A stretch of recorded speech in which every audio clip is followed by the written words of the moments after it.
চলো আজ তোমাদের এমন একটা জায়গায় নিয়ে যাব যেখানে এই প্রচণ্ড গরমে তোমরা ফ্যামিলি নিয়ে ফুল মস্তি করতে পারবে, তার সঙ্গে তোমাদের পকেটে চাপও হবে না। খুব রিজনেবল প্রাইসে আমরা তোমাদের ঘুরিয়ে আনবো আজকে দেউলটি থেকে। কি করলাম, কোথায় গেলাম, কত খরচা পড়লো, সমস্ত কিছু এই ভিডিওতে থাকবে, তাই জন্য সাথে থেকো। আমরা 8 জন মিলে 2টো গাড়ি নিয়ে পৌঁছে গেছিলাম নিরালা রিসর্টে দেউলটির। এখানে আমরা আজকে একটা ডে আউটিং ট্রিপ করব।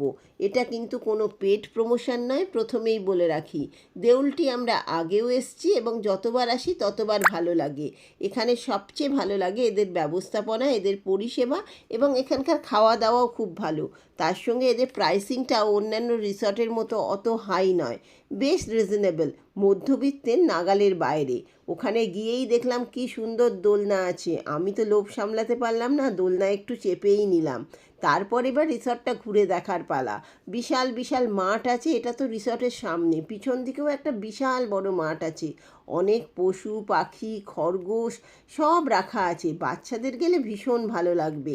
শীতকালে এই জায়গাটা জমে যাবে পিকনিকের জন্য। তবে গরমেও আমাদের কিন্তু একদম কষ্ট হচ্ছিল না।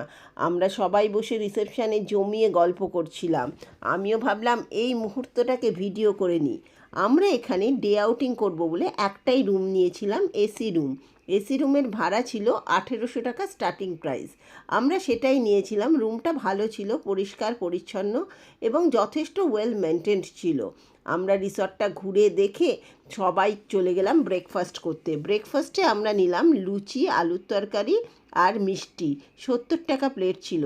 এছাড়াও কেউ কেউ ডিম ভাজা খেয়েছে, কেউ চা খেয়েছে, যার যেমন ইচ্ছা খেলাম। খাওয়া দাওয়া করে আমরা চলে গেলাম শরৎচন্দ্রের বাড়ি দেখতে। এই যে সেই পুকুর যেখানে কার্তিক গণেশ নামক 2টো মাছ থাকতো, মনে আছে? সবাই আমরা জানি তাদের কথা।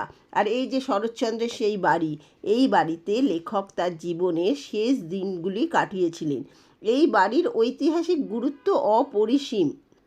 এই বাড়িতেই বসত নেতাজি সুভাষচন্দ্র বসু, রাসবিহারী বসুর মতো স্বাধীনতা সংগ্রামীদের গুপ্ত মিটিং।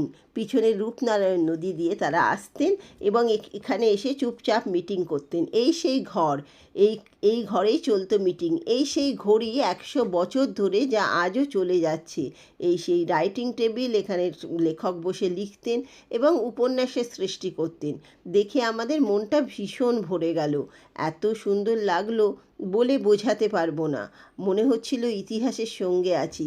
এই সেই চরকা, এই সেই বসার চেয়ার, এখানে বসেই লেখক গরিব দুঃখীদের চিকিৎসা করতেন। পার্ট 2-এ বলছি বাকিটা।